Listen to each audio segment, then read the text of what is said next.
Hi there, I'm Fraser from Plastica, and this is my first one of doing this, so I hope I do okay. I'm not really an expert at installing them. I have installed a few, but my main thing is manufacturing them.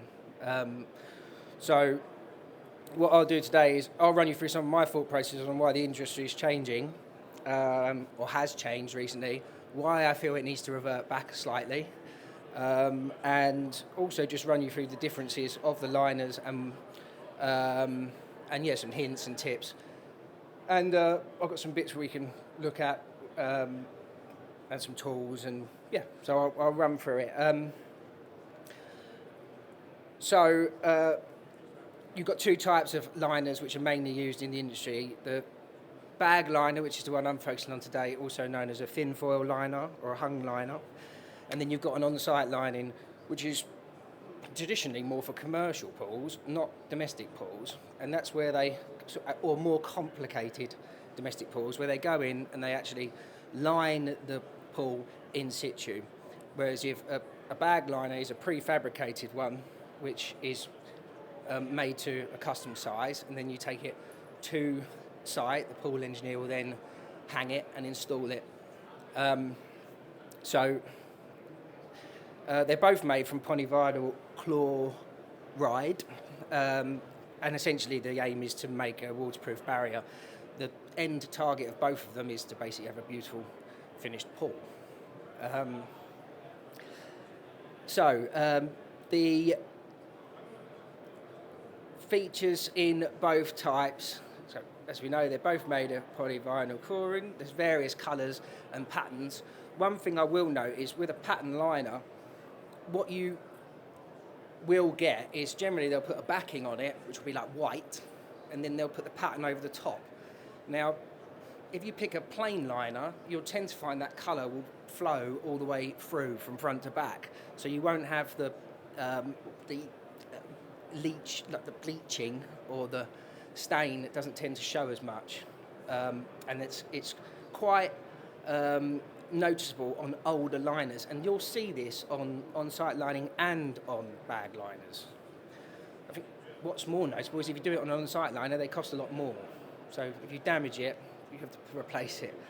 And these new P20 sun creams in particular are quite damaging, but we'll go into that a little bit more in a bit. The gauges and then reinforcing. The reinforcing on an on-site liner is like a mesh that goes through the material, and it makes it much stronger than a thin foil liner. So I'll just run through some of the sizing differences, which I've got on the screen here. 20 foul liners we don't really have many of anymore. They are a much thinner gauge, and you tend to find them on like a wooden pool. Somewhere in the above ground industries, you sometimes find them. 30 thou is by far the most popular. That is what the run of the mill are, and they come in patterned or plain. And then you've got the 37 thou, which is the anti-slip 3D liner. That is becoming much more popular, and they come in a range of colours, patterns, and temperature. Temperature limit on a bag liner is 29 degrees, not as high as a on-site lining, and the expected lifespan is 7 to 9 years. Bag liners have a 10-year pro rata workmanship guarantee, which is on the seams. It's not on perforations. So if the customer punches them, that's not covered as a warranty. It's just on the seam weld or deterioration of the material. On-site lining is 1.5mm to 2mm thickness. The 2mm is on the 3D liner, and they, again, a 10-year pro rata guarantee. The 35 degrees, so much higher, and a slightly thicker lacquered surface, which still stains at the same rate as a bag liner. So bear that in mind. Thin foil liners, I've got some spec sheets on that, which you can come over to our stand and you can have them. Choosing the right liner for your pool is quite important, particularly on the shapes and sizes, and your pool professional will be able to tell you where to go on that. But essentially it's going to come down to the dimensions. And don't worry about any size reductions when you're doing your surveys. We do that in-house ourselves. Failing that, we can come and install it, survey it for you. So, why I think bag liners are important is that you've got total control over the job yourself. You're installing it, you'll have every point of contact with that customer, and it basically enables you to control your timescales and your job on site, and the opportunity to upsell additional products. And you can make more money off bag liners than you can off on-site liners. And the skill is, hopefully, not dying. We will be offering courses at Plastica for training, which will actually be hands-on and physical, not sit down and not sitting down and with pen and papers, of course. So some of the things that we've seen is an increase for on-site liners is subcontractors, freelance as well. There's been a sharp rise in them. So I just propose some questions of, with pool shops being my main duty of care, is when will the subcontractor become the pool shop? And I think I'm raising it here because I think that it's a worry that all pool shop owners have, and they want to control their customers, so to speak. And the necessity to have it in-house now to do your own bag liners and your own on-site lining is quite important. Bag liners don't tend to suffer so much with some subcontractors. There aren't many that do it. Generally, it's something that's held in-house by the pool shop. So, surveying your pool, there's a whole heap of measurements that we need, and we do that by a 3-point survey. But you can have us come out, and the other manufacturers will come out and survey the pool. This is an example of a 3-point survey.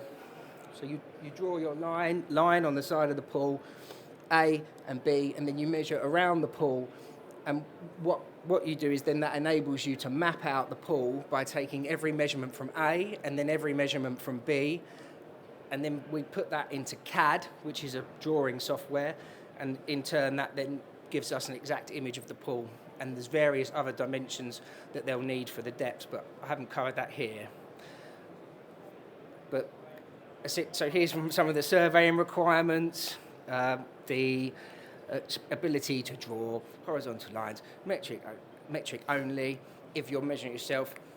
But like I say, you can transfer the risk, have someone else come out and do it as well.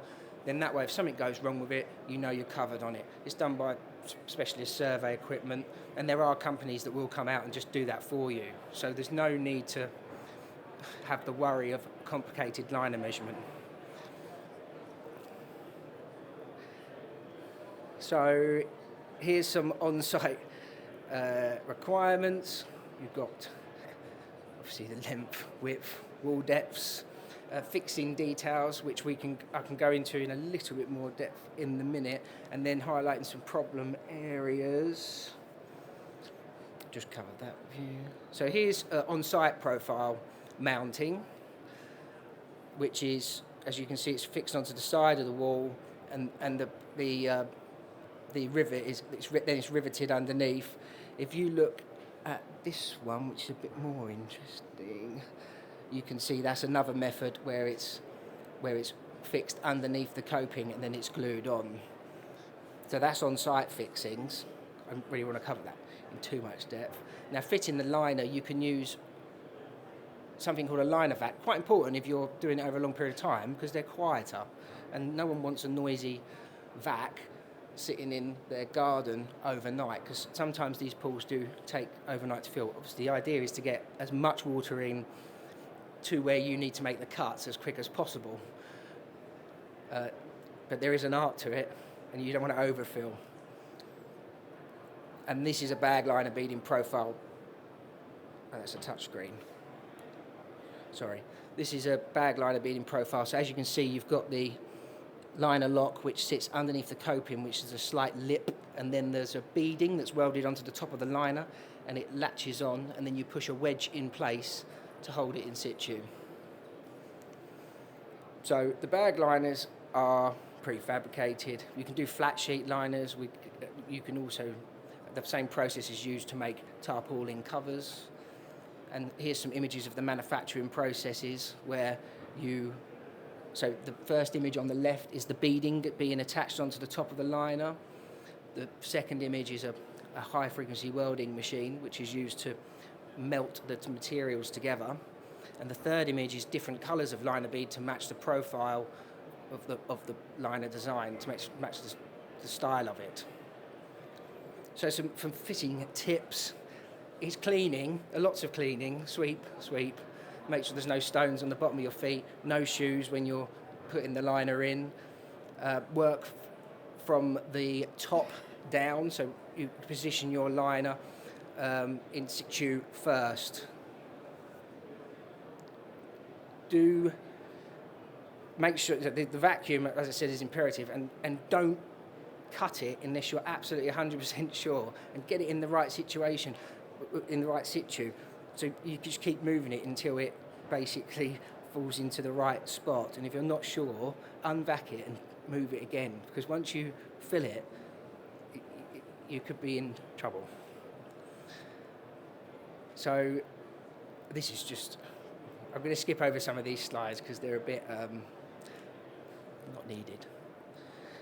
So procedure, so here, this is what we just covered with the vacuum point. The void is quite important. So when you put the vac down, it has to sit right at the bottom, so you hit the void on the liner, which then enables you to get the suction all around the pool. If you don't have the vac far enough down, you're only going to pull back that area. So you've got to get it down into that void.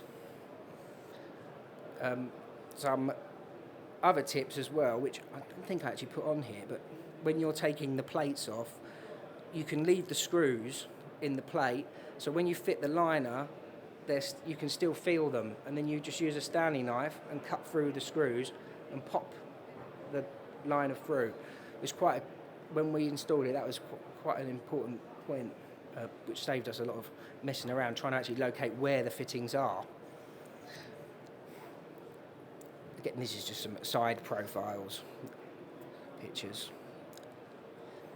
So I'm going to skip through some of these because it's quite a long slideshow, but it's got different types of step units in here, and you can see the different designs. These are all lineable, and we can make bag liners can be made to fit these. So just because there's steps, don't think, oh, it's got to be on-site lining. It doesn't.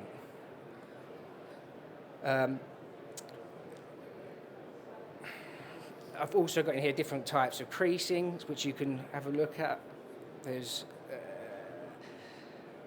ripples, and bad positioning causes pucker creasing. I think I've got some images of those, so let me see if I can find them. Obviously, liner care is with regards to looking after your pool water mainly, the balance of it, making sure that there's not too many contaminants in there and you're cleaning it regularly. As covered at the beginning, these one-apply sun cream lotions are dreadful for liners. If it says last 48 hours or 24 hours, it will latch onto the liner and cause yellowing around the scum line of the pool. So I do think that showers before getting in and out of pools, particularly in hot weather, is a good thing, particularly if you're wearing lots of cosmetics. So the pool running conditions, I've got all this information I can give to you after the show, but I'm not going to be covering it in here. And then I might be able to show you some different types of creasings. So you've got liner tramp, pruning, and liner float. And here you can see some different types of creasing on the liner, which is caused by water imbalance or certain footfall in different areas, which really needs to be dealt with straight away, because if you don't deal with it straight away, it can set in, and once the liner sets in, it becomes brittle. It will stick to where it is. It's very hard to get out, possibly even replace. Replacement might be needed. If you have any questions for me on this, I'll be delighted to stay back and take them here. I've got a few more pictures here, but yeah. Thank you for coming. Sorry, it was a bit disjointed, but yeah, any questions are welcome, and we're over at D36 if you want to talk to Will Dando, who's much more knowledgeable than me on